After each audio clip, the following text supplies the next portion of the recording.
जनगणना होणार आहे, तसेच तिथल्या मुख्यमंत्र्यांनी आदेश सुद्धा दिलेले आहे. आता ठीक आहे, तो बिहारचा निर्णय आहे, त्याचा अभ्यास करून त्याच्यावर प्रतिक्रिया देता येईल. अमित शहाजींनी म्हटलं का काँग्रेसने रामाला नाकारलेला आहे. हे सत्यच आहे ना. काँग्रेस हे हिंदू द्वेषी हा एक पक्ष आहे. त्यांचा इतिहास तसा राहिलेला आहे. ज्या पद्धतीने राहुल गांधी पूजा करत असताना तुम्हाला दिसतात किती फरक आहे, किती मोठा द्वेष आहे. आणि तेच उद्या त्यांना अगर गोल टोपी घालायला लागली तो फार मनाने ते सगळ्या गोष्टी करतो. म्हणून अमित शहाजींच्या स्टेटमेंट किंवा वक्तव्याशी मी समर्थ आहे. मुस्लिम आरक्षण का फिर से एक बार मुस्लिम आरक्षण ये मुस्लिम धर्म के नाम पे आरक्षण मिल ही नहीं सकता.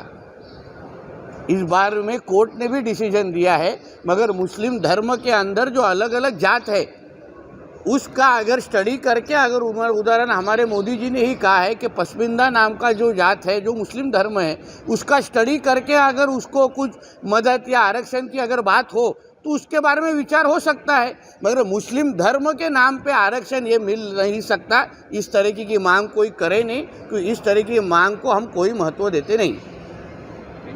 थँक्यू. आल्याबद्दल धन्यवाद. बरं आहे बाकी येऊ मग अकोल्याच्या दिशेने.